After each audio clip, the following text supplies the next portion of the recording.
President William Ruto has joined world leaders in condemning Russia for invading Ukraine.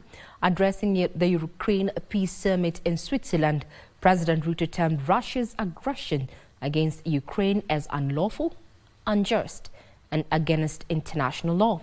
Meanwhile, President William Ruto held bilateral meetings with President Volodymyr Zelensky of Ukraine on the sidelines of the Peace Summit. Speaking in Bergenstock, Switzerland, when he joined other world leaders for the inaugural summit on peace in Ukraine, President William Ruto said it is time for parties to the conflict to demonstrate good faith, abandon unyielding attitudes, and soften their positions for the lasting peace to be realized. We have gathered here and we are reminded by the Indian statesman Mahatma Gandhi, who said that an eye for an eye will make humanity blind. Just as Russia's invasion of Ukraine was unlawful and unacceptable,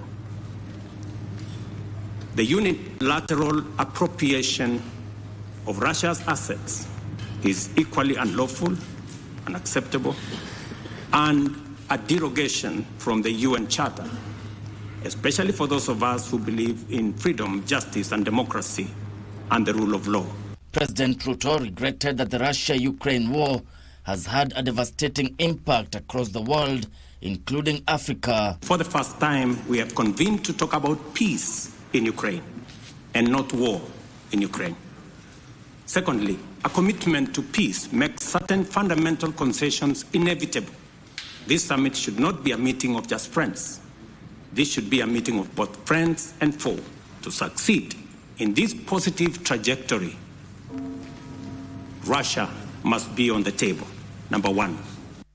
But even as the world focuses on the Russia-Ukraine conflict, President Ruto is calling on the international community to pay attention to the forgotten wars tearing apart Africa's social fabric. Just like the war in Ukraine, the war in the Middle East has been equally devastating.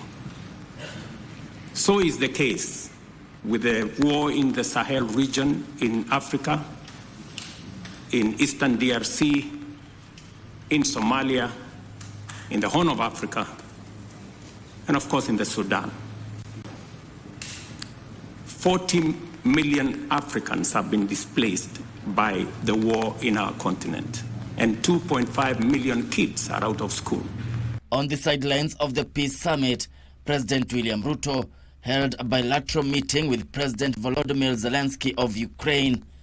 President Zelensky reaffirmed the desire of Ukraine for peace and his openness to involve all parties in the search for a just and sustainable peace. President Ruto reiterated Kenya's unambiguous stand on the principle of equality of nations. Meanwhile, the Peace Summit concluded on Sunday with dozens of countries committing to Ukraine's territorial integrity. A final document was adopted which blamed the war's widespread suffering and destruction firmly on Russia. However, several countries attending the forum, including India, South Africa, and Saudi Arabia, did not sign it. The summit, attended by more than 90 countries and international organizations, was aimed at creating a broadest possible backing for a process that could help end the war in Ukraine. Gishoke Washira, Sunday Express.